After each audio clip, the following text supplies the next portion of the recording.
Ibu Hesti membanting tumpukan berkas ke lantai marmer yang dingin.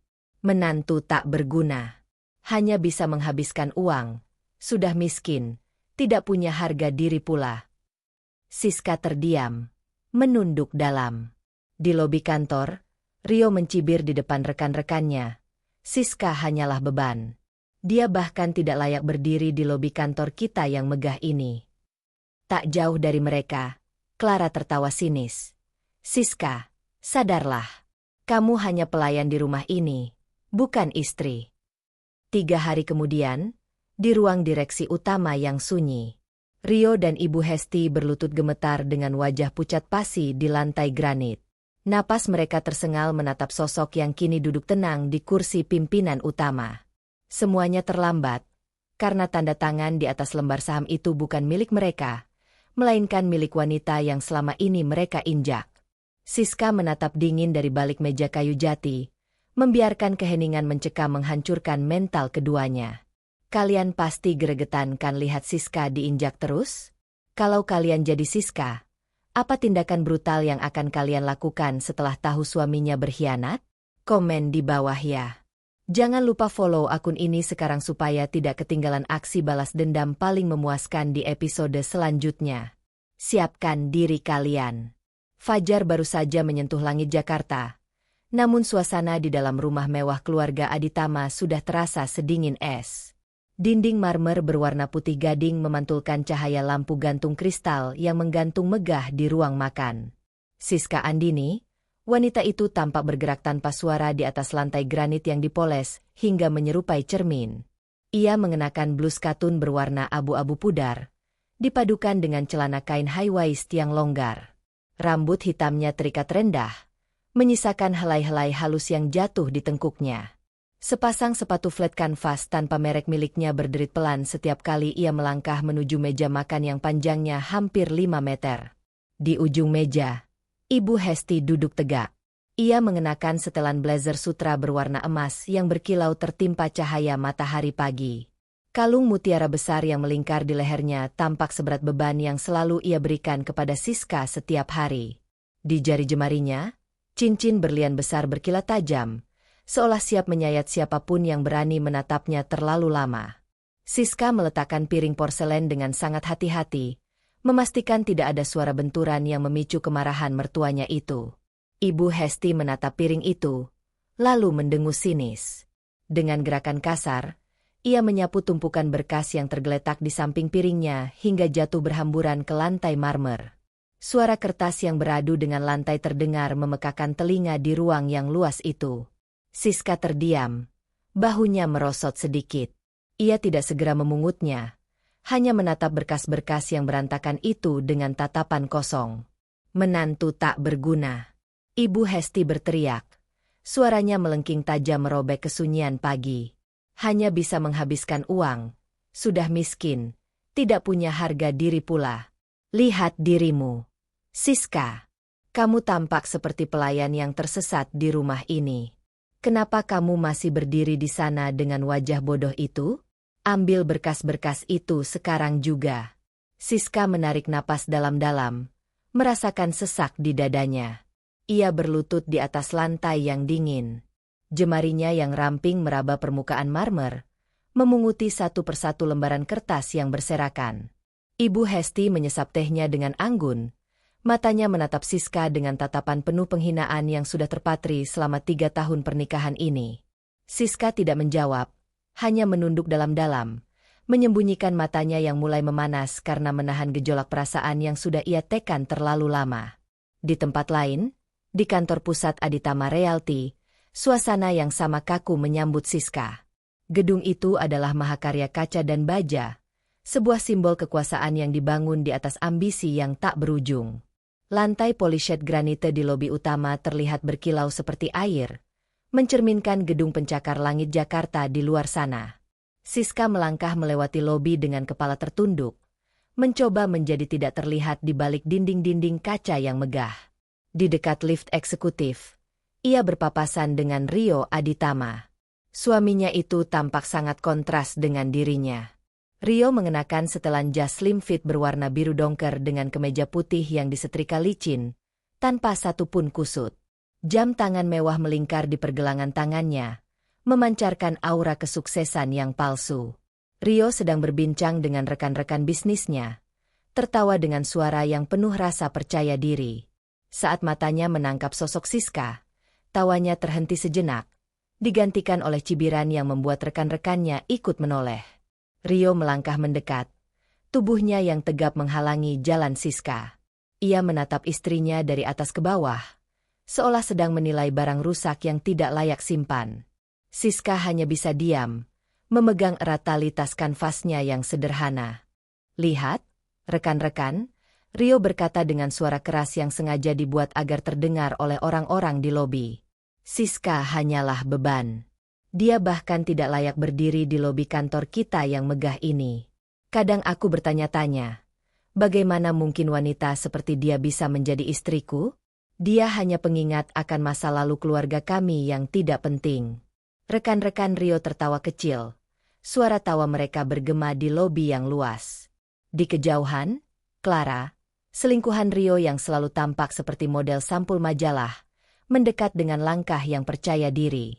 Ia mengenakan gaun sutra yang memeluk tubuhnya dengan sempurna, kontras dengan pakaian Siska yang sangat sederhana. Clara menatap Siska dengan tatapan merendahkan, lalu tertawa sinis. "Siska, sadarlah," ujar Clara sambil melirik Rio dengan penuh arti. "Kamu hanya pelayan di rumah ini, bukan istri. Berhentilah berpura-pura bahwa kamu memiliki tempat di sini. Kamu hanya parasit yang hidup dari sisa-sisa kemurahan hati Rio." Siska hanya terdiam. Ia mencoba mengabaikan rasa perih yang menjalar di sekujur tubuhnya. Ia menatap lantai, memperhatikan bayangan sepatunya yang kusam di atas granit yang mengkilap. Ia sudah terlalu sering mendengar hinaan ini, namun setiap kali mendengarnya, rasanya tetap sama sakitnya. Ia tidak membela diri, tidak membalas kata-kata mereka. Ia hanya mengangguk pelan dan berlalu menuju ruang arsip, tempat di mana ia menghabiskan waktu berjam-jam setiap hari, terkubur di bawah tumpukan data yang tidak pernah dilihat orang lain. Sepanjang hari di ruang kerja yang sempit dan pengap, Siska terus bekerja dengan mekanis. Ia memproses dokumen demi dokumen hingga matanya lelah. Di tengah tumpukan berkas dari tahun-tahun sebelumnya, sebuah map berwarna coklat tua dengan segel lilin merah tertutup debu di sudut lemari besi. Siska merasa penasaran.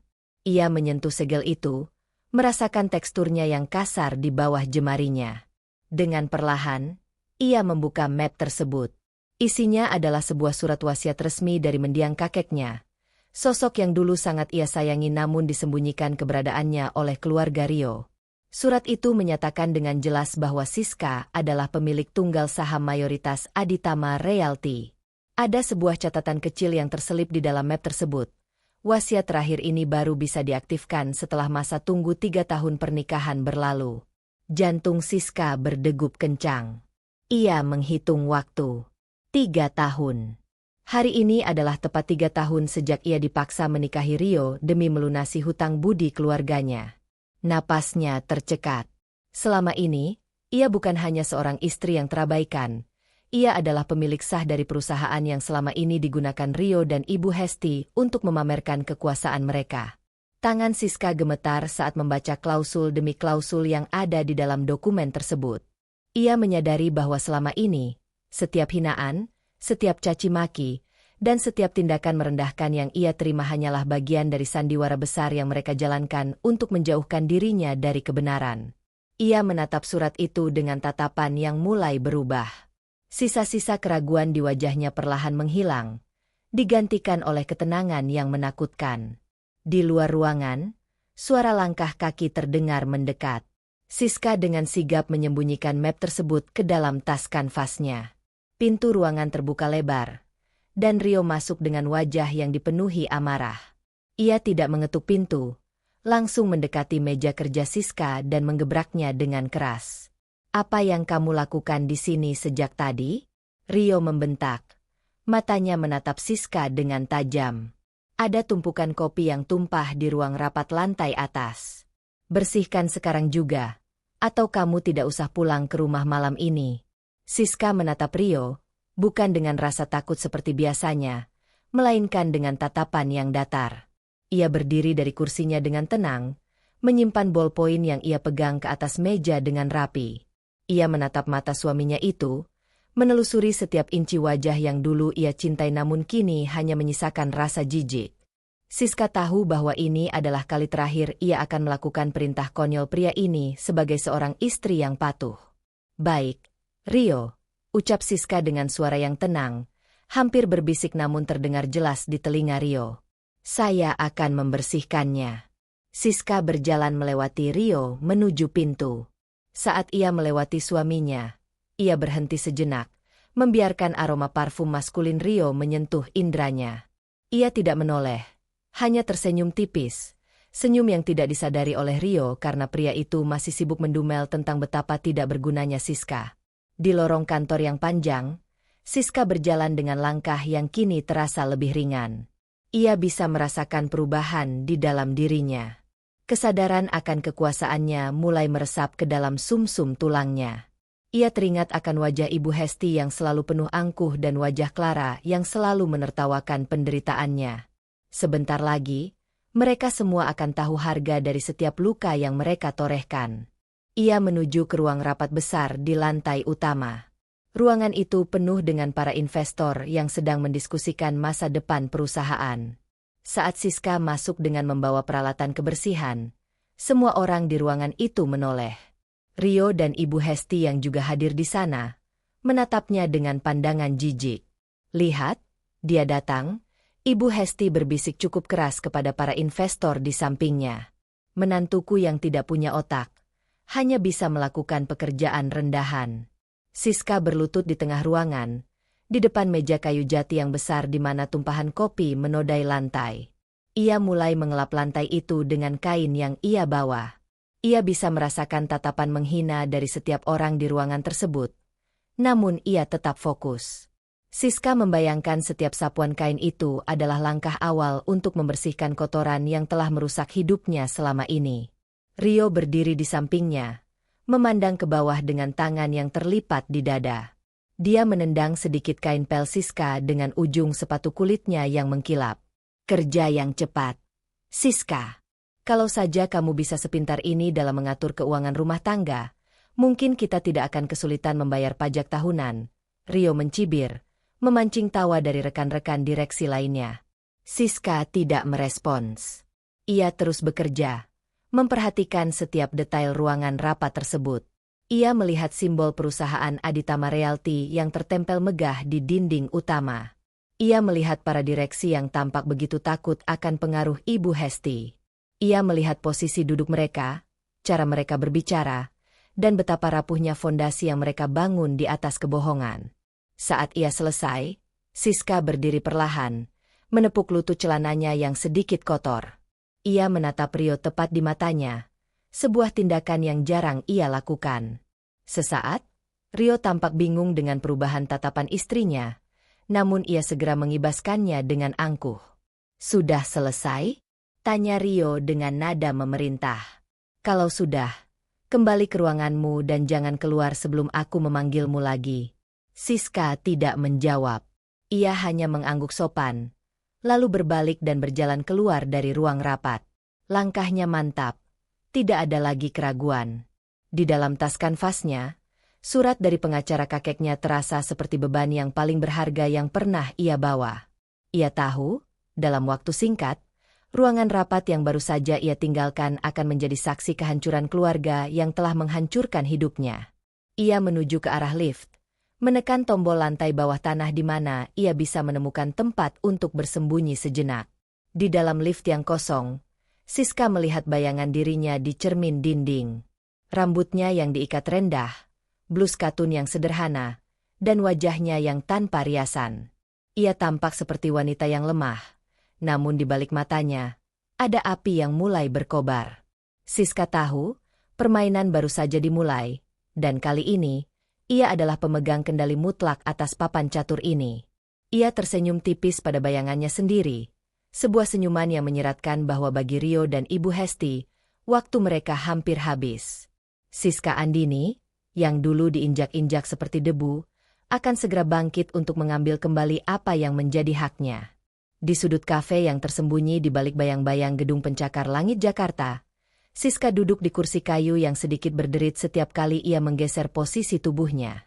Aroma kopi pahit bercampur dengan uap hujan yang menempel di kaca jendela kafe, menciptakan atmosfer yang muram dan intim.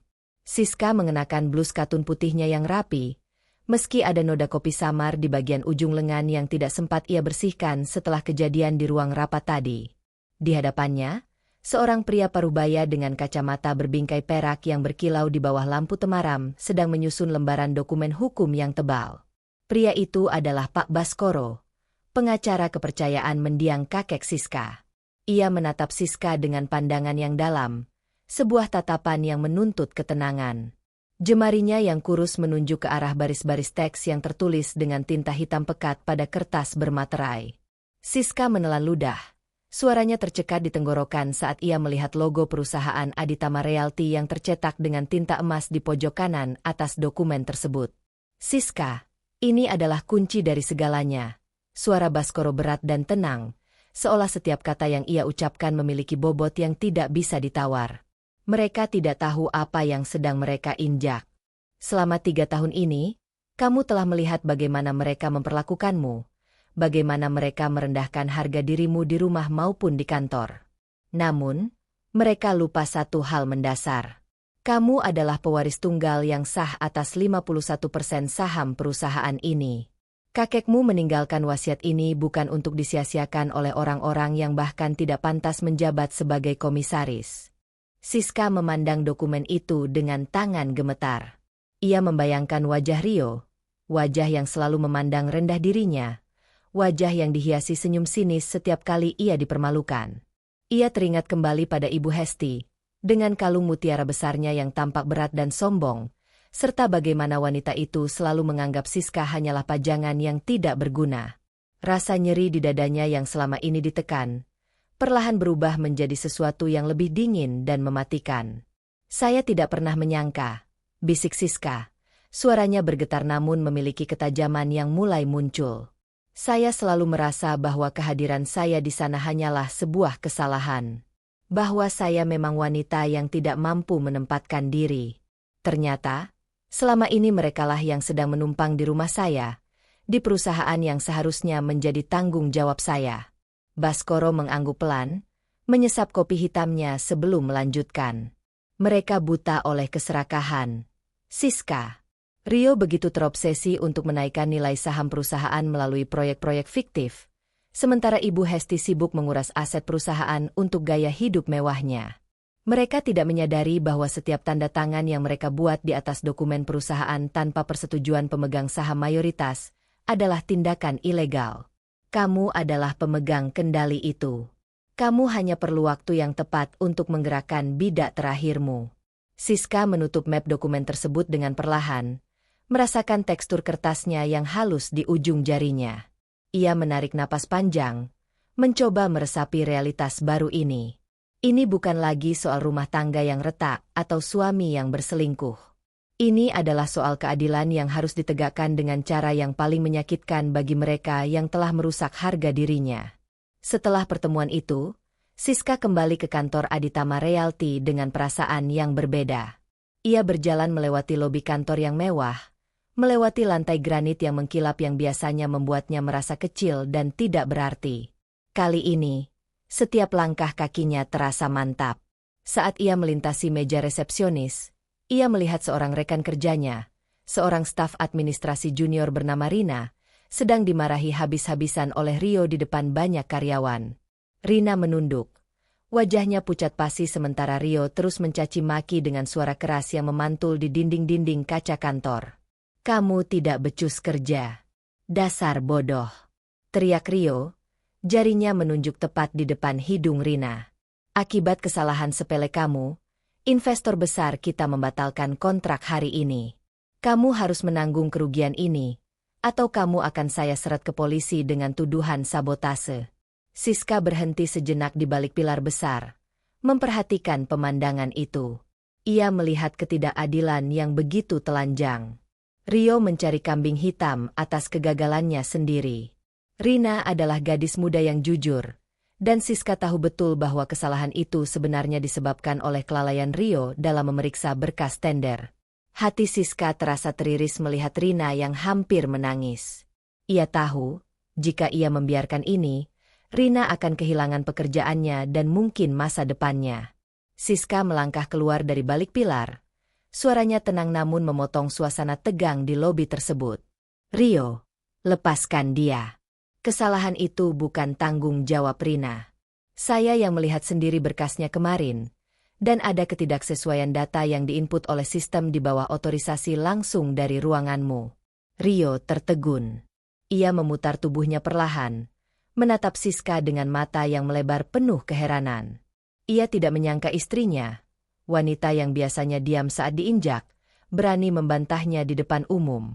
Apa kamu bilang? Rio melangkah mendekati Siska. Wajahnya merah padam karena amarah yang tersulut. Kamu berani mencampuri urusan kantor? Kamu pikir karena kamu istri direktur, kamu bisa bicara sembarangan? Siska tidak mundur. Ia berdiri tegak, matanya menatap tajam mata Rio, menantang dominasi pria itu. Saya hanya bicara fakta. Rio, jika kamu ingin menyalahkan seseorang atas kerugian perusahaan, sebaiknya kamu bercermin dulu sebelum menunjuk orang lain. Rina tidak bersalah, dan saya punya bukti bahwa sistem telah mencatat akses masuk ke berkas tender tersebut dari akun pribadi kamu. Suasana di lobi seketika hening. Para karyawan yang tadinya sibuk berpura-pura bekerja, kini menoleh dan memperhatikan dengan napas tertahan. Ibu Hesti, yang baru saja keluar dari lift eksklusif, berhenti di kejauhan dengan tatapan tajam yang menusuk. Ia melihat pemandangan itu dengan alis terangkat, penuh ketidaksenangan. Rio tampak terkejut, namun ia segera mencoba menutupi kegugupannya dengan tawa sinis yang dipaksakan. Kamu sudah berani berbohong sekarang, ya? Rio mendekat, suaranya merendah namun penuh ancaman. Kamu hanya istri yang hanya bisa membersihkan kopi dan mengurus rumah. Jangan merasa kamu tahu segalanya tentang bisnis ini. Pergi ke ruanganmu sekarang, atau saya pastikan hari ini adalah hari terakhir kamu bisa menapakkan kaki di kantor ini. Ibu Hesti berjalan mendekat. Langkah sepatunya beradu dengan lantai granit menghasilkan suara ketukan yang tajam dan mengintimidasi. Siska, ada apa dengan kamu hari ini? Ibu Hesti bertanya. Suaranya penuh nada merendahkan. Apa kamu sudah lupa siapa yang memberi makan dan tempat tinggal padamu? Jangan mencoba menjadi pahlawan di tempat yang bahkan tidak mengenalmu. Kamu adalah menantu di keluarga ini, bukan bagian dari direksi. Siska menoleh ke arah Ibu Hesti, kemudian kembali menatap Rio. Ia tidak menjawab cacian mereka dengan kata-kata kasar. Ia hanya tersenyum, sebuah senyuman tipis yang membuat Rio merasa tidak nyaman. Senyuman itu bukan senyuman ketakutan, melainkan senyuman penuh rahasia yang seolah-olah mengatakan bahwa ia tahu sesuatu yang tidak mereka ketahui. Maafkan saya, Rio, Ibu Hesti. Saya hanya tidak ingin ada orang yang tidak bersalah yang dikorbankan demi menutupi kesalahan orang lain, ucap Siska dengan nada yang tetap sopan namun dingin. Saya akan kembali ke meja saya. Tapi saya harap, setelah ini, kita semua bisa bekerja dengan lebih transparan. Siska berbalik dan berjalan menjauh meninggalkan mereka yang masih terpaku di tengah lobi. Rina menatap Siska dengan penuh rasa terima kasih. Namun Siska tidak menoleh. Ia tahu bahwa tindakannya tadi adalah sebuah langkah kecil yang berani. Ia telah mulai retak di bawah fondasi yang mereka bangun dengan kesombongan. Di mejanya, Siska duduk dengan tenang. Ia membuka layar komputer, namun pikirannya berada jauh di luar sana. Ia memikirkan tentang bagaimana ia harus mengumpulkan sisa bukti yang diperlukan untuk menjatuhkan mereka sepenuhnya. Rio kembali ke ruangannya dengan wajah yang masih dipenuhi amarah, sementara Ibu Hesti tampak sedang menelepon seseorang dengan nada yang panik. Siska tahu, mereka mulai merasa terganggu oleh perubahan sikapnya, meskipun mereka belum tahu penyebab utamanya. Malam harinya, di rumah mewah keluarga Aditama, suasana terasa sangat dingin. Marmer di ruang tamu terasa lebih dingin dari biasanya. Ibu Hesti duduk di sofa bludru, menyesap teh dari cangkir porselen yang mahal, sementara Rio berjalan mondar-mandir di depannya, tampak gelisah. Siska masuk ruangan dengan membawa nampan berisi air putih untuk mereka, seperti rutinitas yang biasa ia lakukan. Letakkan itu di sana dan segera pergi ke dapur. Jangan ada di sekitar kami malam ini, Ibu Hesti berucap tanpa menoleh. Rio, kamu harus mengurus Siska. Dia mulai menjadi duri dalam daging. Apakah dia sudah tahu sesuatu? Mungkinkah dia curiga dengan transaksi perusahaan yang kita lakukan bulan lalu? Rio berhenti berjalan dan menatap Siska dengan curiga saat istrinya itu hendak beranjak pergi. Aku tidak tahu, Bu. Tapi tatapannya tadi siang itu berbeda. Dia tidak terlihat takut. Siska, kemari. Rio memanggil dengan suara keras. Siska berhenti dan berbalik. Wajahnya tenang. Ada apa, Rio? Rio mendekati Siska, menatapnya dengan tatapan menyelidik. Kamu tadi bicara soal bukti tender di lobi. Apa sebenarnya yang kamu simpan? Jangan mencoba bermain-main denganku. Aku bisa membuangmu dari rumah ini kapan saja, dan kamu akan kembali ke kehidupan miskinmu yang dulu. Kamu tidak punya apa-apa, Siska. Kamu hanya parasit yang menempel pada keluarga ini. Siska menatap Rio, matanya sedikit berkaca-kaca namun bukan karena kesedihan. Ia merasa kasihan melihat betapa picik dan dangkalnya pria yang pernah ia cintai itu. Ia tidak membalas dengan kemarahan. Sebaliknya, ia melangkah sedikit lebih dekat. Suaranya sangat pelan namun jelas terdengar oleh Rio dan Ibu Hesti yang mendengarkan. Kamu benar, Rio. Saya memang tidak punya apa-apa. Saya tidak punya harta, tidak punya jabatan, dan saya tidak punya harga diri di mata kalian selama ini. Tapi, pernahkah kamu bertanya-tanya, mengapa kakekku memilihmu untuk menikah denganku? Mengapa dia begitu bersikeras agar kita bersama? Mungkin saja, bukan saya yang membutuhkan keluarga ini, tapi keluarga inilah yang sebenarnya butuh sesuatu dari saya. Ibu Hesti hampir tersedak tehnya. Ia meletakkan cangkirnya dengan keras di atas meja marmer, hingga denting suara porselen itu bergema di ruangan besar tersebut. Apa maksud kata-katamu itu, Siska? Jangan bicara yang bukan-bukan. Kakekmu hanyalah orang tua pikun yang meninggalkan hutang budi pada keluarga kita. Siska tersenyum manis. Senyuman yang paling tulus namun juga paling mengerikan yang pernah dilihat oleh Rio. Kita lihat saja nanti, Ibu. Waktu akan menjawab semuanya. Dan percayalah, saat jawaban itu muncul, kalian mungkin tidak akan bisa lagi duduk di sofa mewah ini dengan tenang. Tanpa menunggu balasan dari mereka, Siska berbalik dan berjalan menaiki tangga menuju kamarnya. Ia bisa mendengar suara Rio yang berteriak memanggilnya.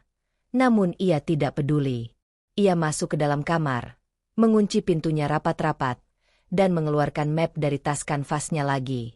Ia mulai mempelajari kembali setiap detail saham yang tercantum di sana. Di bawah lampu tidur yang temaram, Siska mulai menyusun strategi.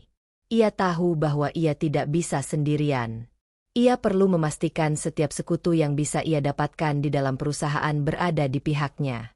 Ia ingat beberapa staf senior yang dulu sering ia bantu tanpa pamrih. Staf yang sama yang sering diremehkan oleh Rio. Mereka adalah kunci untuk membuka pintu masuk ke sistem internal perusahaan. Siska membuka laptopnya, mengakses folder tersembunyi yang telah ia siapkan.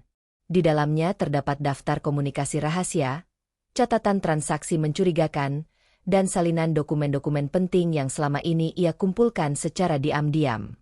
Ia merasa seolah-olah sedang merajut jaring laba-laba, menunggu saat yang tepat bagi mangsanya untuk terjebak.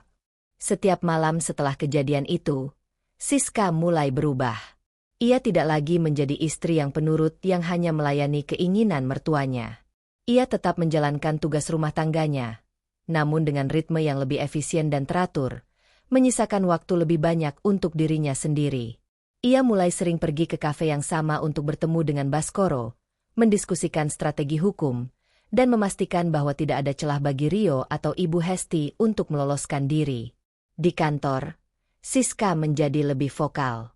Ia mulai berani menegur setiap keputusan Rio yang tidak masuk akal dalam rapat-rapat kecil. Ia tidak lagi menunduk saat ditegur. Ia belajar untuk membalas dengan argumen logis yang membuat Rio mati kutu. Rekan-rekan kerjanya mulai melihat perubahan itu dengan rasa kagum. Mereka mulai melihat bahwa di balik penampilan Siska yang sederhana, terdapat kecerdasan yang luar biasa. Suatu sore, Siska melihat Ibu Hesti sedang berbicara dengan seseorang di ruang kerjanya. Pintu ruangan itu sedikit terbuka. Siska berdiri di balik bayang-bayang lorong, mencoba mendengar apa yang mereka bicarakan. Kita harus segera menyelesaikan pengalihan saham ini sebelum akhir bulan. Suara Ibu Hesti terdengar melalui celah pintu. Siska mulai bertingkah aneh. Saya tidak ingin mengambil risiko dia mengetahui wasiat kakeknya lebih cepat dari yang kita rencanakan. Pastikan semua dokumen sudah siap dan dia menandatanganinya tanpa menyadarinya. Siska menahan napasnya. Jantungnya berdebar kencang. Jadi, mereka memang berencana untuk merampas sisa sahamnya secara ilegal. Mereka tidak hanya merendahkannya, mereka ingin menghancurkannya sepenuhnya. Siska merasakan amarah yang mendidih di dalam dirinya, namun ia segera menenangkan diri. Ia harus tetap tenang. Ini adalah bukti yang ia butuhkan untuk mempercepat proses kejatuhan mereka. Ia mundur perlahan, memastikan tidak ada yang melihatnya, lalu berjalan menuju lift. Ia tahu persis apa yang harus ia lakukan sekarang. Ia harus memanggil Baskoro secepat mungkin. Pertarungan yang sebenarnya akan segera dimulai, dan Siska Andini tidak akan membiarkan siapapun lagi mengambil apa yang menjadi haknya. Di dalam lift yang bergerak turun, Siska melihat pantulan dirinya di cermin lagi. Kali ini, ia tidak melihat seorang wanita yang lemah. Ia melihat seorang wanita yang siap untuk merebut kembali hidupnya.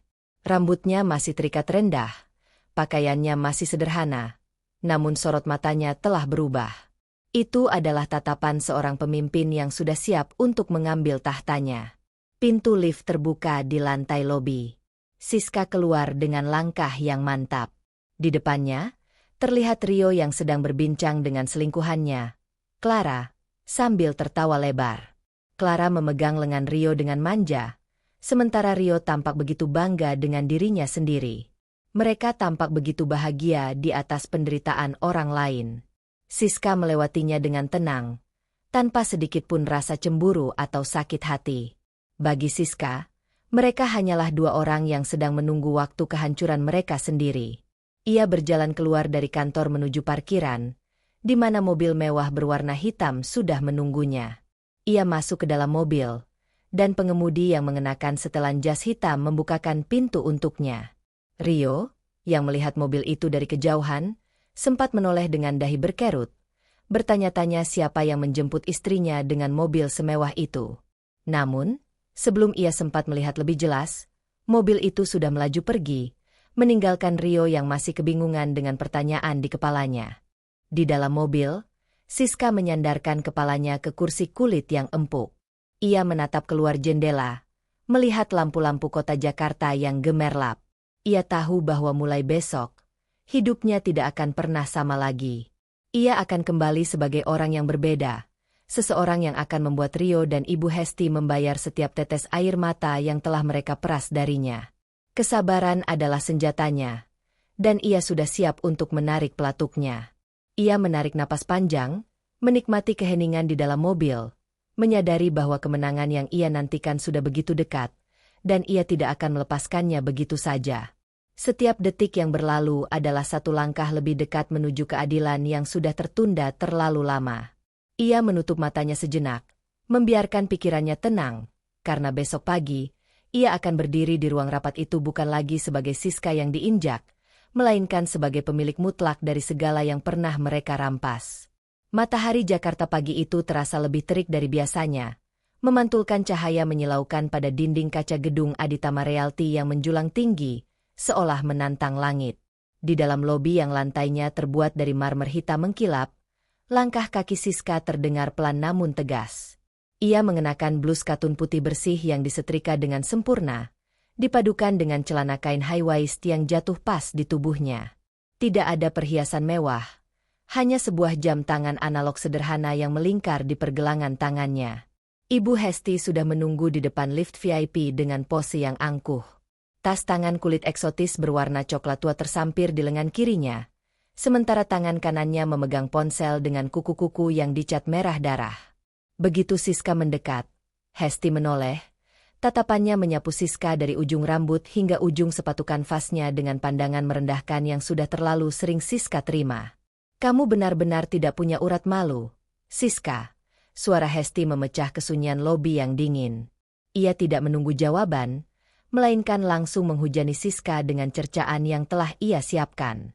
"Melihat pakaianmu yang seperti pelayan pasar ini berdiri di lobi kantor milik keluargaku, rasanya benar-benar mual.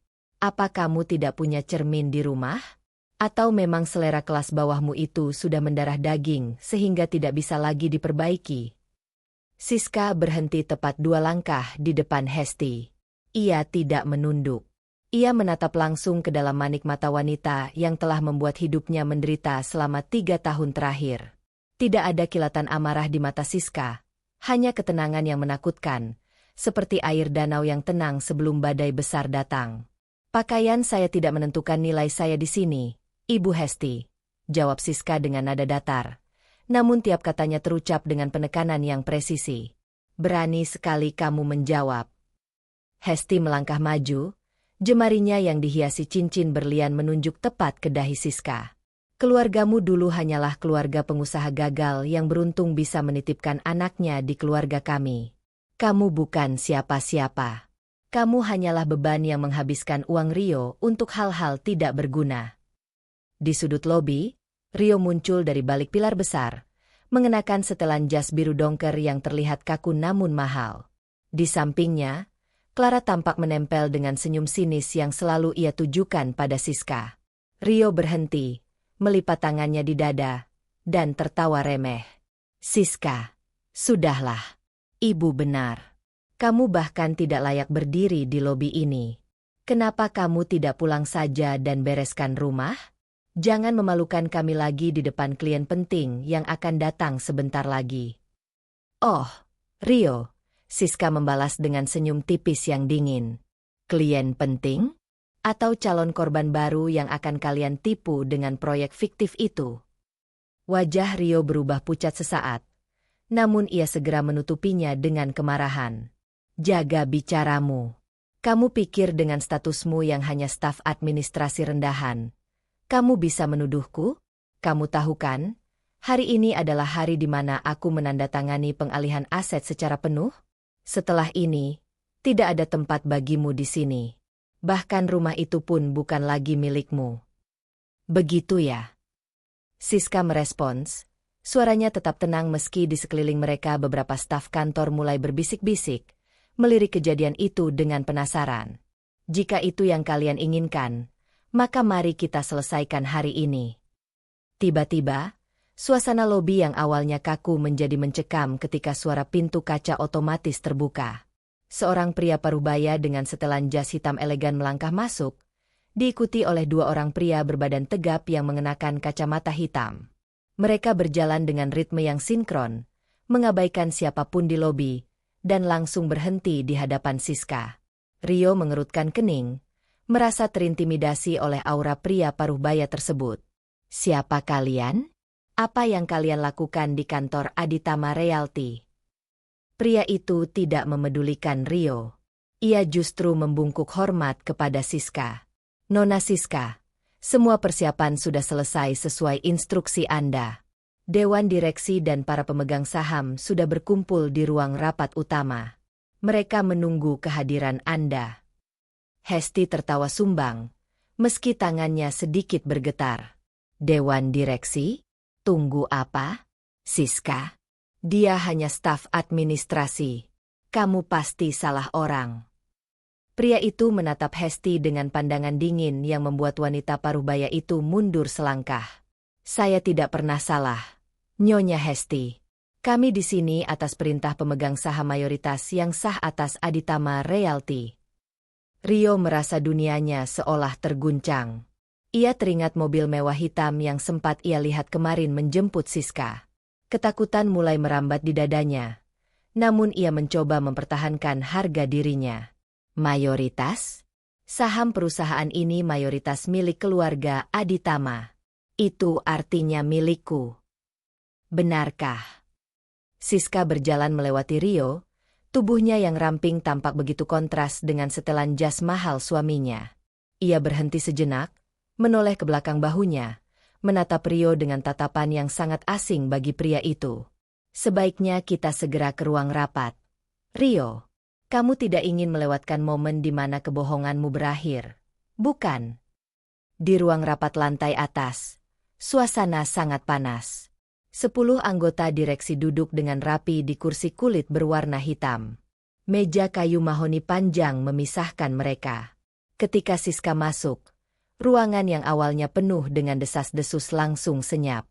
Siska tidak duduk di kursi staf seperti biasanya. Ia melangkah menuju kursi pimpinan utama, kursi yang selama ini hanya diduduki oleh ayah Rio, dan kini sering digunakan oleh Rio untuk menunjukkan kekuasaannya. Siska, itu tempatku. Rio berteriak sambil masuk ruangan dengan wajah merah padam, diikuti oleh Ibu Hesti yang tampak panik. Duduklah, Rio, Siska menginstruksikan dengan nada yang tidak bisa dibantah. Hari ini ada beberapa dokumen yang perlu kita bahas. Tentang pengalihan aset yang kamu paksakan padaku, dan tentu saja, tentang siapa sebenarnya pemilik sah dari gedung ini. Siska membuka laptopnya. Layar proyektor besar di depan ruangan tiba-tiba menyala, menampilkan grafik struktur kepemilikan saham perusahaan. Angka 51% terpampang besar di sana, tertulis atas nama Siska Andini. Hesti memekik tertahan, menjatuhkan tas tangannya ke lantai. Tidak mungkin. Wasiat itu, kakekmu sudah meninggal 3 tahun lalu. Bagaimana bisa? Kakek tahu persis siapa kalian. Siska berdiri, menatap setiap wajah direksi dengan wibawa yang membuat mereka tertunduk. Kakek tahu kalian hanya serigala berbulu domba. Wasiat itu baru aktif setelah masa tunggu 3 tahun pernikahan. Sebuah syarat untuk menguji apakah Rio benar-benar mencintaiku atau hanya mencintai hartaku. Dan hari ini, faktanya sudah di depan mata. Rio jatuh terduduk di kursinya. Wajahnya pucat pasi. Ia mencoba meraih dokumen di atas meja, namun tangan Siska lebih cepat. Siska menarik dokumen itu, merobeknya di depan mata semua orang. Semua transaksi mencurigakan yang kalian lakukan untuk menguras kas perusahaan sudah ada di tangan pengacara saya. Bank sudah membekukan semua akses keuangan atas nama kalian karena adanya indikasi penipuan terhadap pemegang saham mayoritas. Keheningan menyelimuti ruangan. Suara detak jam dinding di sudut ruangan terdengar begitu nyaring. Ibu Hesti mencoba protes, namun suaranya tercekat di tenggorokan saat melihat pengacara Siska mengeluarkan map merah berisi bukti-bukti aliran dana haram ke rekening pribadi Rio dan Clara. Apa yang terjadi sekarang, Siska? Rio bertanya dengan suara parau, hampir berbisik. Tidak ada lagi kesombongan yang tersisa. Wajahnya yang dulu selalu angkuh kini tampak hancur berkeping-keping. Sekarang, Siska melangkah mendekati Rio, membungkuk sedikit hingga wajah mereka berdekatan. Ia bisa melihat butiran keringat dingin di dahi suaminya. Sekarang adalah waktu di mana kalian akan merasakan bagaimana rasanya diinjak seperti kalian menginjak saya selama ini. Satpam, tolong bawa mereka keluar dari ruang ini. Saya tidak ingin melihat wajah mereka di kantor saya 1 detik pun lagi. 2 petugas keamanan masuk ke dalam ruangan, mencengkeram lengan Rio dan Hesti yang mulai memberontak. Ibu Hesti berteriak histeris, menyalahkan keadaan, menyalahkan nasib, sementara Rio hanya bisa menatap Siska dengan tatapan yang penuh penyesalan dan ketakutan yang mendalam. Mereka diseret keluar dari ruang rapat yang megah itu, meninggalkan Siska yang kini berdiri tegak di tengah ruangan. Siska menarik napas panjang, merapikan blus putihnya, dan menatap keluar jendela besar yang memperlihatkan pemandangan Jakarta yang luas. Ia tidak lagi merasa tertekan oleh beban rumah tangga yang mencekik. Ia tidak lagi harus pura-pura menjadi istri yang lemah. Cahaya matahari menyinari wajahnya, menonjolkan sorot mata yang penuh kekuatan dan ketenangan. Para direksi yang tadinya takut kepada Rio, kini menatap Siska dengan pandangan penuh hormat dan sedikit rasa takut. Mereka sadar bahwa wanita yang selama ini mereka remehkan adalah penguasa sesungguhnya di gedung ini. Siska berbalik, duduk dengan tenang di kursi pimpinan, dan meletakkan tangannya di atas meja marmer dingin. "Rapat hari ini dimulai sekarang," ucap Siska dengan suara yang mantap, memenuhi ruangan yang luas itu.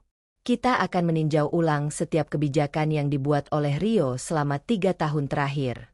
Tidak akan ada lagi celah untuk kecurangan. Aditama Realty akan kembali ke jalur yang benar, di bawah kepemimpinan yang menghargai nilai, bukan sekadar keserakahan." Di balik kaca jendela, awan perlahan bergerak, membiarkan cahaya terang masuk sepenuhnya ke dalam ruangan, menyinari setiap sudut yang tadinya gelap. Siska memandang sebuah foto tua yang ia keluarkan dari tasnya, foto sang kakek yang tersenyum bijak. Ia telah menepati janjinya. Ia telah menjadi seseorang yang layak untuk memegang warisan ini. Di lorong kantor di luar sana, keributan masih terdengar, namun Siska tidak lagi mendengarnya. Ia fokus pada lembar-lembar dokumen di hadapannya. Ia mulai membaca satu demi satu, dengan ketelitian seorang pemimpin yang tahu persis apa yang ia lakukan. Setiap tanda tangan yang ia bubuhkan kini memiliki kekuatan untuk mengubah nasib perusahaan dan orang-orang di dalamnya. Waktu seolah melambat. Siska menikmati momen ini. Ia ingat betul bagaimana rasanya menangis di kamar mandi rumah itu, merasa tidak ada harapan. Ia ingat bagaimana setiap hari ia harus menahan sakit hati mendengar hinaan mertuanya. Semua itu kini telah berubah menjadi bahan bakar untuk keberhasilannya saat ini. Ia tidak menyimpan dendam, namun ia memastikan keadilan ditegakkan dengan cara yang paling brutal bagi mereka yang mencoba menghancurkannya. Siska melirik ke pintu yang tertutup, tempat Rio dan Hesti baru saja diseret keluar.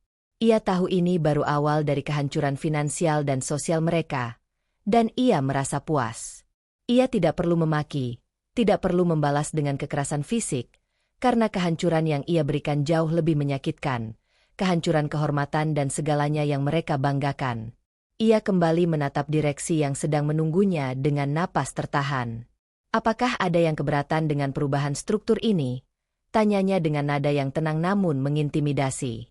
Tidak ada yang berani membuka suara. Semua setuju.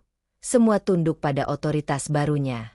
Siska tersenyum tipis, sebuah senyuman yang tidak pernah ia tunjukkan selama 3 tahun pernikahannya. Senyuman itu bukan senyuman kemenangan yang angkuh, melainkan senyuman dari seseorang yang akhirnya pulang ke tempat yang seharusnya ia miliki sejak lama. Ia adalah Siska Andini, bukan lagi menantu yang diinjak, melainkan pemilik mutlak dari Aditama Realty. Angin sore mulai berhembus melalui celah ventilasi, membawa aroma udara luar yang segar. Siska berdiri lagi, melangkah menuju jendela, memandangi kerumunan orang di bawah sana yang tampak seperti semut. Ia merasa seolah-olah seluruh kota Jakarta sedang menatapnya, menyaksikan kebangkitan seorang wanita yang bangkit dari abu. "Baskoro," panggil Siska pada pengacaranya yang sedari tadi berdiri di sudut ruangan. "Pastikan semua aset pribadi mereka disita besok pagi. Saya ingin rumah itu kosong dalam 24 jam. "Tentu, Nona. Semua sudah dalam proses," jawab Baskoro dengan hormat.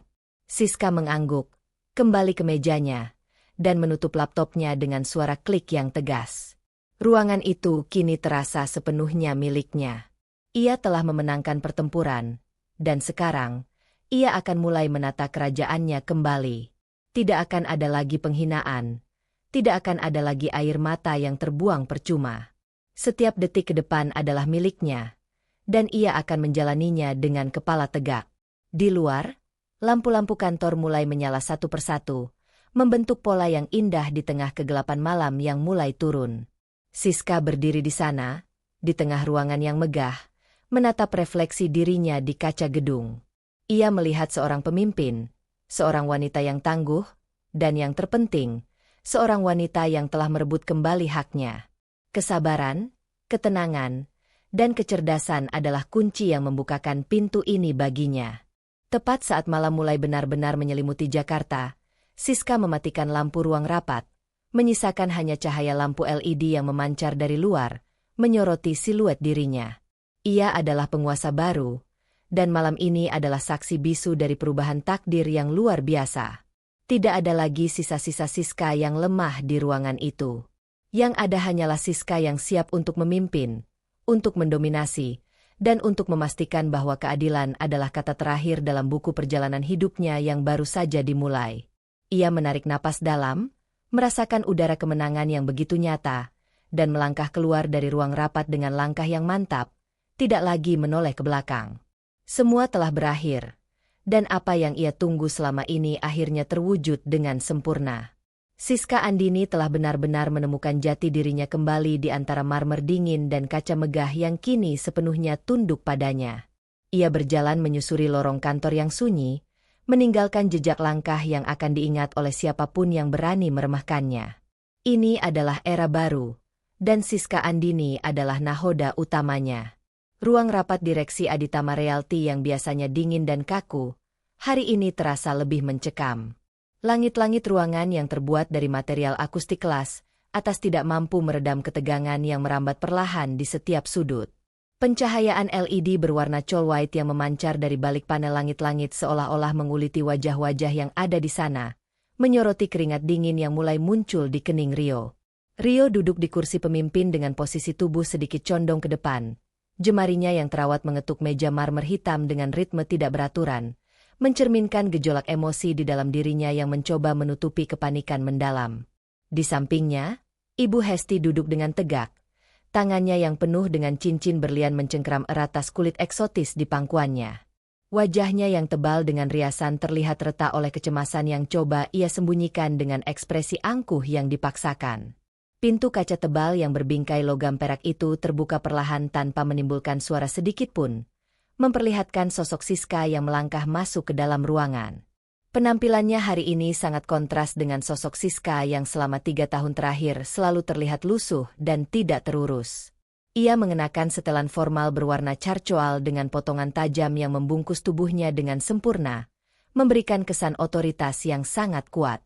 Rambut hitamnya tidak lagi diikat rendah secara asal, melainkan disanggul dengan teknik minimalis yang mempertegas garis rahangnya yang tegas. Setiap langkah kakinya di atas lantai polished granite terdengar begitu mantap, menciptakan gema ritmis yang membuat suasana ruangan menjadi semakin sunyi. Pengacara Baskoro berjalan satu langkah di belakangnya, membawa sebuah koper kulit berisi dokumen-dokumen legal yang menjadi kunci dari segalanya. Siska tidak langsung duduk.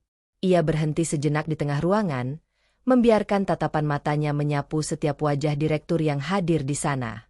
Tatapannya dingin, tanpa kebencian, namun penuh dengan ketajaman yang menusuk hingga ke tulang. Saat matanya bertemu dengan Rio, Siska tidak memberikan senyuman, ia hanya menatapnya dengan pandangan datar yang membuat Rio refleks membuang muka, merasa tidak sanggup menanggung beban dari tatapan yang kini terasa asing sekaligus mengintimidasi tersebut. Baskoro melangkah maju menuju sisi meja, membuka koper tersebut dengan gerakan yang tenang dan sistematis. Ia mengeluarkan tumpukan map biru yang memiliki logo firma hukum paling disegani di Jakarta. "Selamat siang, para jajaran direksi," ucap Baskoro dengan suara bariton yang menggema di seluruh ruangan. Ia meletakkan dokumen-dokumen itu di atas meja tepat di depan Rio, yang seketika membuat Rio tersentak seolah tersengat listrik. Ibu Hesti mencoba menyela dengan suara yang bergetar karena emosi yang tertahan. "Apa-apaan ini? Kamu pikir kamu bisa datang ke sini dan mengacaukan rapat direksi dengan dokumen sampahmu itu? Kamu hanyalah menantu yang seharusnya tidak ada di sini." Siska tidak bergeming. Ia menarik kursi paling ujung, kursi yang selama ini hanya digunakan oleh pemilik saham pengendali tertinggi, dan duduk dengan tenang. Ia menyilangkan kakinya dengan anggun, menatap Ibu Hesti yang kini bangkit berdiri dari kursinya. "Ibu, simpan tenaga Anda untuk nanti," ujar Siska dengan nada yang sangat tenang, namun memiliki kekuatan yang mampu membungkam ruangan. "Karena dalam beberapa menit ke depan, Anda akan sangat membutuhkannya untuk menerima kenyataan pahit yang tidak pernah Anda bayangkan sebelumnya." Baskoro mulai membacakan isi dokumen tersebut. Suaranya yang tenang membedah fakta-fakta hukum yang selama ini terkubur rapat. Berdasarkan wasiat tertulis dari almarhum kakek kandung Siska Andini, yang juga merupakan pendiri asli Aditama Realty, seluruh aset dan 51% saham mayoritas perusahaan telah diserahkan sepenuhnya kepada Siska Andini sebagai ahli waris tunggal yang sah setelah periode masa tunggu 3 tahun pernikahan berakhir pada tepat tengah malam tadi. Dokumen ini telah dilegalisasi oleh pengadilan dan seluruh instansi terkait. Rio tertawa kecil, meskipun suaranya terdengar sumbang dan dipaksakan. Itu bohong. Tidak mungkin. Perusahaan ini adalah milik keluarga Aditama. Dia hanya istri saya. Dia tidak punya hak atas apapun. Rio berdiri, tangannya menunjuk arah Siska dengan jari yang sedikit gemetar. Namun, Siska hanya membuka laptop yang ada di depannya, menekan satu tombol, dan dalam hitungan detik, layar raksasa di ruang rapat itu menampilkan data real-time kepemilikan saham perusahaan. Angka 51%, terpampang besar dengan nama Siska Andini sebagai pemegang hak suara mutlak.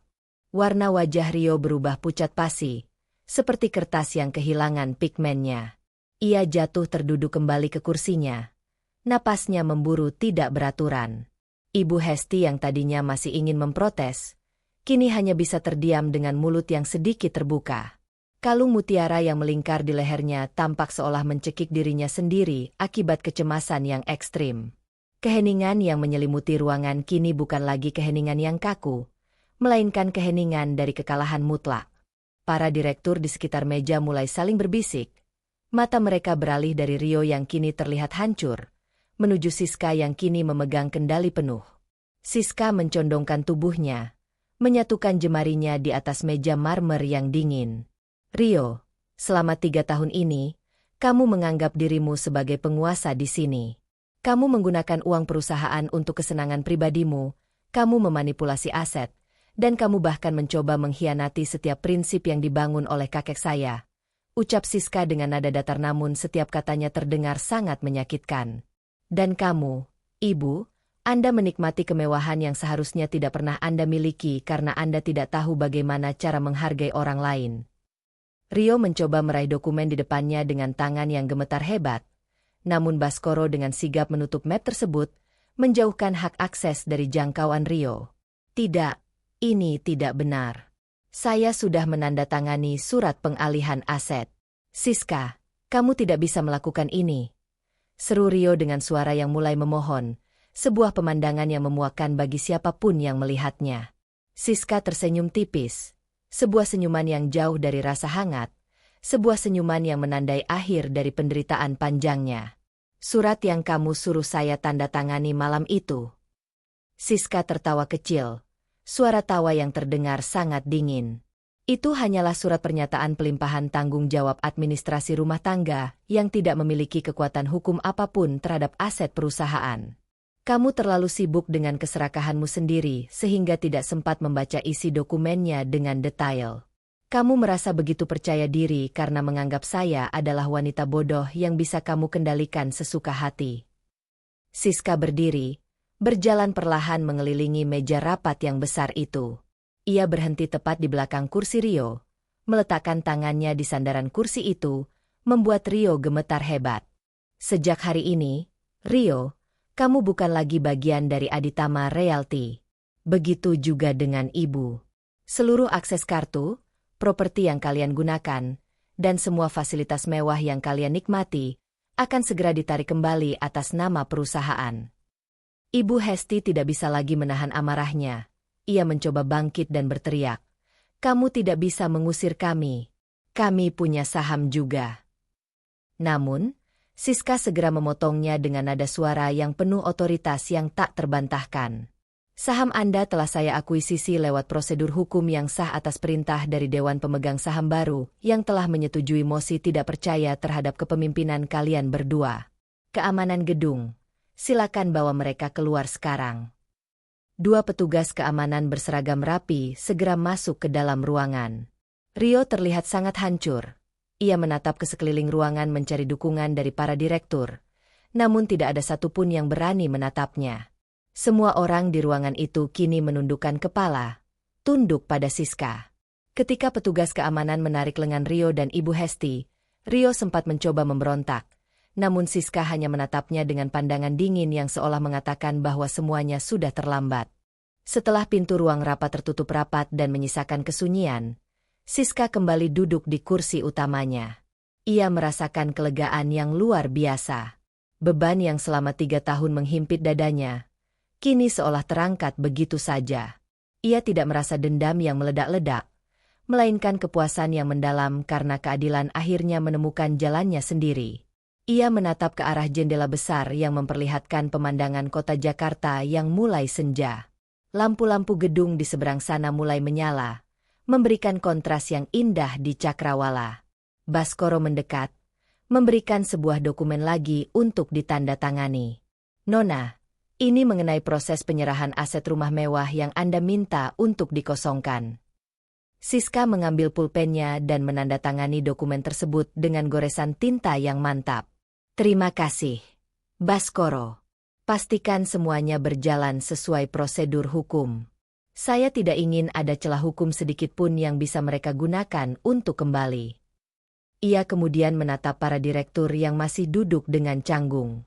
Kita akan meninjau ulang setiap kebijakan yang dibuat oleh Rio selama 3 tahun terakhir. Tidak akan ada lagi celah untuk kecurangan. Aditama Realty akan kembali ke jalur yang benar, di bawah kepemimpinan yang menghargai nilai, bukan sekadar keserakahan. Siska berkata dengan suara yang mantap, memenuhi ruangan yang luas itu. Ia merasakan atmosfer ruangan yang mulai berubah menjadi lebih ringan dan berorientasi pada masa depan yang lebih baik. Di balik kaca jendela, awan perlahan bergerak, membiarkan cahaya terang masuk sepenuhnya ke dalam ruangan, menyinari setiap sudut yang tadinya gelap. Siska memandang sebuah foto tua yang ia keluarkan dari tasnya, foto sang kakek yang tersenyum bijak. Ia telah menepati janjinya. Ia telah menjadi seseorang yang layak untuk memegang warisan ini. Di luar sana, di lorong kantor, keributan masih terdengar, namun Siska tidak lagi mendengarnya. Ia fokus pada lembar-lembar dokumen di hadapannya. Ia mulai membaca satu demi satu, dengan ketelitian seorang pemimpin yang tahu persis apa yang ia lakukan. Setiap tanda tangan yang ia bubuhkan kini memiliki kekuatan untuk mengubah nasib perusahaan dan orang-orang di dalamnya. Waktu seolah melambat. Siska menikmati momen ini. Ia ingat betul bagaimana rasanya menangis di kamar mandi rumah itu, merasa tidak ada harapan. Ia ingat bagaimana setiap hari ia harus menahan sakit hati mendengar hinaan mertuanya. Semua itu kini telah berubah menjadi bahan bakar untuk keberhasilannya saat ini. Ia tidak menyimpan dendam, namun ia memastikan keadilan ditegakkan dengan cara yang paling brutal bagi mereka yang mencoba menghancurkannya. Ia melirik ke pintu yang tertutup, tempat Rio dan Hesti baru saja diseret keluar. Ia tahu ini baru awal dari kehancuran finansial dan sosial mereka, dan ia merasa puas. Ia tidak perlu memaki, tidak perlu membalas dengan kekerasan fisik, karena kehancuran yang ia berikan jauh lebih menyakitkan, kehancuran kehormatan dan segalanya yang mereka banggakan. Ia kembali menatap direksi yang sedang menunggunya dengan napas tertahan. Apakah ada yang keberatan dengan perubahan struktur ini? Tanyanya dengan nada yang tenang namun mengintimidasi. Tidak ada yang berani membuka suara. Semua setuju. Semua tunduk pada otoritas barunya. Siska tersenyum tipis. Sebuah senyuman yang tidak pernah ia tunjukkan selama 3 tahun pernikahannya. Senyuman itu bukan senyuman kemenangan yang angkuh, melainkan senyuman dari seseorang yang akhirnya pulang ke tempat yang seharusnya ia miliki sejak lama. Ia adalah Siska Andini, bukan lagi menantu yang diinjak, melainkan pemilik mutlak dari Aditama Realty. Angin sore mulai berhembus melalui celah ventilasi, membawa aroma udara luar yang segar. Siska berdiri lagi, melangkah menuju jendela, memandangi kerumunan orang di bawah sana yang tampak seperti semut. Ia merasa seolah-olah seluruh kota Jakarta sedang menatapnya, menyaksikan kebangkitan seorang wanita yang bangkit dari abu. Baskoro, panggil Siska pada pengacaranya yang sedari tadi berdiri di sudut ruangan. Pastikan semua aset pribadi mereka disita besok pagi. Saya ingin rumah itu kosong dalam 24 jam. Tentu, Nona. Semua sudah dalam proses, jawab Baskoro dengan hormat. Siska mengangguk, kembali ke mejanya, dan menutup laptopnya dengan suara klik yang tegas. Ruangan itu kini terasa sepenuhnya miliknya. Ia telah memenangkan pertempuran, dan sekarang, ia akan mulai menata kerajaannya kembali. Tidak akan ada lagi penghinaan, tidak akan ada lagi air mata yang terbuang percuma. Setiap detik ke depan adalah miliknya, dan ia akan menjalaninya dengan kepala tegak. Di luar, lampu-lampu kantor mulai menyala satu persatu, membentuk pola yang indah di tengah kegelapan malam yang mulai turun. Siska berdiri di sana, di tengah ruangan yang megah, menatap refleksi dirinya di kaca gedung. Ia melihat seorang pemimpin, seorang wanita yang tangguh, dan yang terpenting, seorang wanita yang telah merebut kembali haknya. Kesabaran, ketenangan, dan kecerdasan adalah kunci yang membukakan pintu ini baginya. Tepat saat malam mulai benar-benar menyelimuti Jakarta, Siska mematikan lampu ruang rapat, menyisakan hanya cahaya lampu LED yang memancar dari luar, menyoroti siluet dirinya. Ia adalah penguasa baru, dan malam ini adalah saksi bisu dari perubahan takdir yang luar biasa. Tidak ada lagi sisa-sisa Siska yang lemah di ruangan itu. Yang ada hanyalah Siska yang siap untuk memimpin, untuk mendominasi, dan untuk memastikan bahwa keadilan adalah kata terakhir dalam buku perjalanan hidupnya yang baru saja dimulai. Ia menarik napas dalam, merasakan udara kemenangan yang begitu nyata, dan melangkah keluar dari ruang rapat dengan langkah yang mantap, tidak lagi menoleh ke belakang. Semua telah berakhir, dan apa yang ia tunggu selama ini akhirnya terwujud dengan sempurna. Siska Andini telah benar-benar menemukan jati dirinya kembali di antara marmer dingin dan kaca megah yang kini sepenuhnya tunduk padanya. Ia berjalan menyusuri lorong kantor yang sunyi, meninggalkan jejak langkah yang akan diingat oleh siapapun yang berani meremehkannya. Ini adalah era baru, dan Siska Andini adalah nahoda utamanya, melangkah maju ke masa depan yang cerah dan penuh dengan kekuasaan yang ia bangun dengan keringat dan integritas yang tak tergoyahkan. Setiap sudut kantor kini tampak berbeda di matanya. Lebih bersih, lebih teratur, dan yang terpenting, milik sepenuhnya. Tidak ada lagi bayang-bayang Rio. Tidak ada lagi tekanan dari Ibu Hesti. Hanya ada ketenangan yang absolut. Siska berhenti di lobi kantor yang luas, menatap ke arah pintu keluar utama dengan keyakinan yang terpancar dari aura dirinya yang begitu dominan. Ia siap menghadapi dunia dengan identitas barunya yang kuat. Lampu-lampu sorot di plafon ruang rapat utama Aditama Realty yang megah itu perlahan meredup, menyisakan hanya satu lampu gantung kristal besar yang berpendar dingin tepat di atas meja rapat marmer hitam yang panjangnya hampir 10 meter. Siska Andini duduk tegak di kursi direktur utama yang terbuat dari kulit sapi asli berwarna hitam pekat. Punggungnya tidak lagi melengkung karena rasa takut atau rasa bersalah. Ia kini bersandar sempurna, menunjukkan postur tubuh yang memancarkan otoritas penuh. Di hadapannya, tumpukan berkas hukum dengan lambang firma pengacara terkemuka berserakan. Namun ia sama sekali tidak lagi memerlukannya untuk membuktikan siapa dirinya.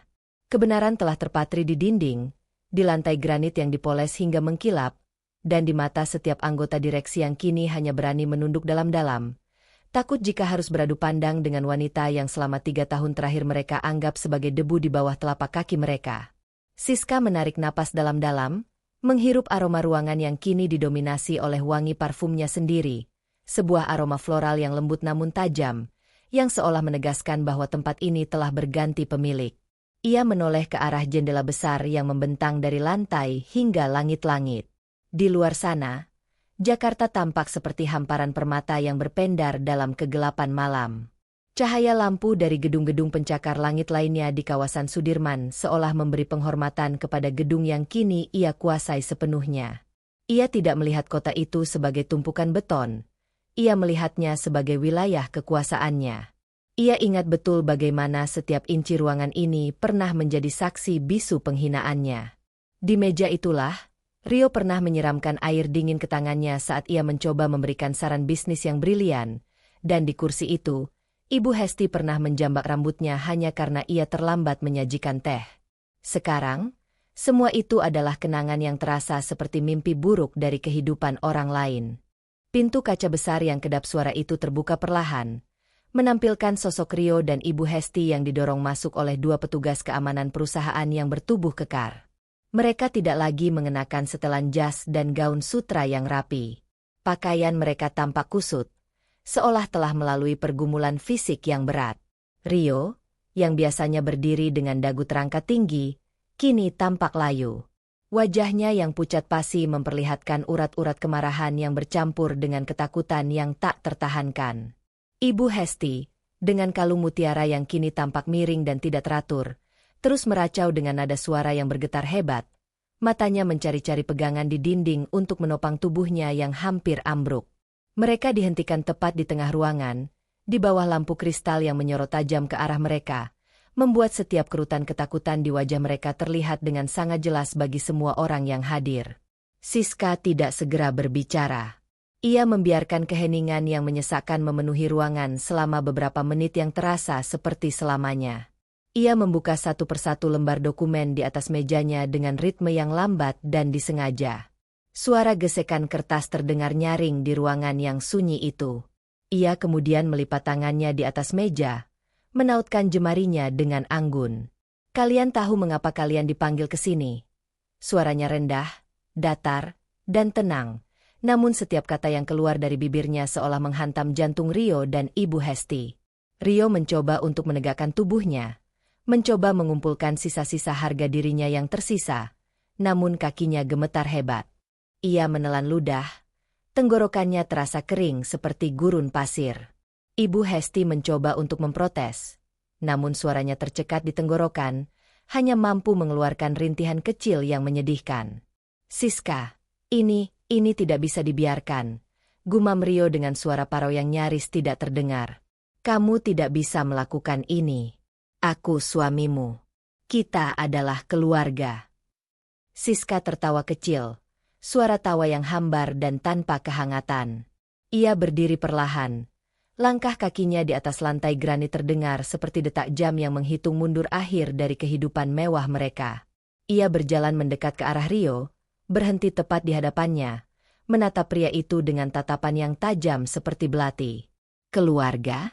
Kamu baru ingat kata itu sekarang, setelah 3 tahun memperlakukanku seperti pelayan di rumahmu sendiri?" Siska menyentuh kerah jas biru dongker milik Rio dengan ujung jarinya, lalu menariknya sedikit, membuat Rio terhuyung ke depan. "Kamu bukan suamiku. Kamu hanyalah seorang oportunis yang menumpang hidup di atas warisan kakekku. Dan kamu, Ibu Hesti." Siska menoleh ke arah wanita tua itu yang kini mulai menangis sesenggukan. "Seleramu terhadap tas eksotis memang bagus, tapi sayangnya, tas itu tidak akan bisa membayar utang-utang yang kalian buat atas nama perusahaan ini selama 3 tahun terakhir." Siska memutar balik badannya, kembali ke kursi pimpinannya dengan langkah yang anggun namun penuh penekanan.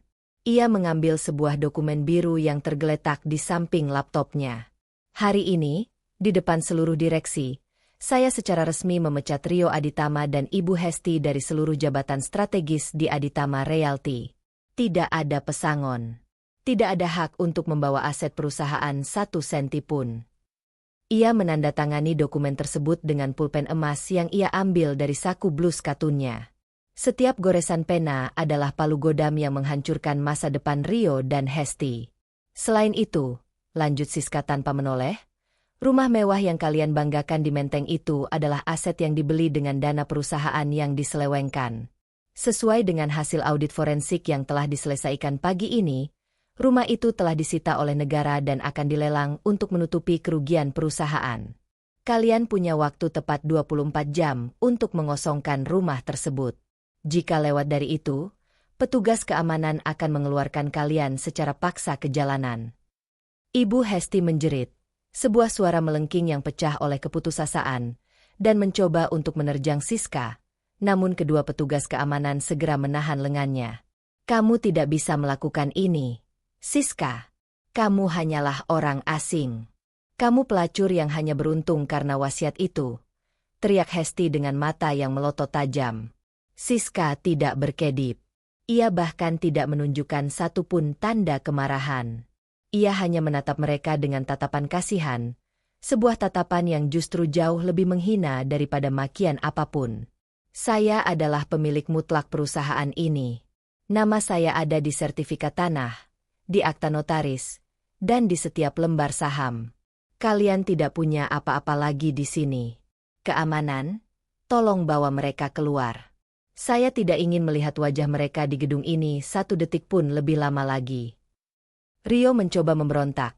Wajahnya merah padam karena amarah yang bercampur dengan rasa malu yang luar biasa saat melihat rekan-rekan kerjanya yang lain menatapnya dengan pandangan sinis dan mencemooh. Ia sadar, tidak ada lagi yang bisa diselamatkan. Kehancurannya sempurna. Ia kehilangan segalanya dalam sekejap mata, karena wanita yang dulu ia injak, kini telah berdiri tegak sebagai satu-satunya otoritas di ruangan ini. Saat mereka diseret keluar, Siska kembali duduk di kursinya. Ia menatap ke arah pintu yang kini telah tertutup rapat kembali. Ia merasa beban yang selama 3 tahun menghimpit pundaknya telah lenyap sepenuhnya. Ia tidak merasakan kemenangan yang penuh euforia. Ia hanya merasakan ketenangan yang dalam, sebuah kepuasan batin yang ia cari sejak hari pertama ia menikah dengan pria yang salah. Siska kemudian mengalihkan perhatiannya pada direksi yang tersisa. Kita akan melakukan restrukturisasi besar-besaran mulai besok pagi. Saya ingin laporan keuangan yang jujur, tanpa manipulasi sedikit pun. Dan bagi kalian yang terlibat dalam membantu mereka menggelapkan uang perusahaan, silakan ajukan pengunduran diri kalian sebelum saya sendiri yang memanggil polisi. Ruangan itu kembali hening, namun kali ini hening karena rasa segan yang luar biasa. Tidak ada lagi yang berani menantang posisinya. Siska adalah nahoda baru, dan ia memiliki visi yang sangat jelas kemana perusahaan ini akan melangkah. Ia membuka kembali laptopnya, mulai mengetik memo pertama sebagai direktur utama yang sah. Ia tidak perlu lagi bersembunyi atau berpura-pura menjadi seseorang yang tidak ia kenal. Ia adalah Siska Andini, wanita yang membangun kembali harga dirinya dari kepingan-kepingan kehancuran. Malam semakin larut. Siska berdiri kembali dan berjalan menuju dinding kaca yang luas. Ia meletakkan tangannya di permukaan kaca yang dingin, merasakan getaran energi dari kota di bawahnya. Ia ingat kata-kata kakeknya sebelum ia meninggal. Kebenaran mungkin tertidur untuk waktu yang lama, tapi ketika ia terbangun, ia akan menghancurkan kebohongan sampai ke akarnya. Siska tersenyum tipis. Kebenaran itu telah bangun, dan ia adalah saksi hidupnya. Ia memandang refleksi dirinya di kaca gedung. Tidak ada lagi blus katun polos yang tampak murah. Kini ia mengenakan setelan bisnis yang elegan, mencerminkan kekuatan dan kemandirian. Ia tahu bahwa hidupnya tidak akan pernah sama lagi. Tantangan akan selalu ada. Namun ia tidak lagi takut. Ia telah melewati neraka, dan ia keluar darinya sebagai pemenang. Ia berbalik meninggalkan meja kerjanya yang luas, melangkah menuju lift pribadi yang akan membawanya ke lantai parkir bawah tanah. Suara hak sepatunya yang beradu dengan lantai marmer menciptakan irama yang tegas, seolah sedang menegaskan bahwa ia adalah pemilik sah dari setiap sudut ruangan ini.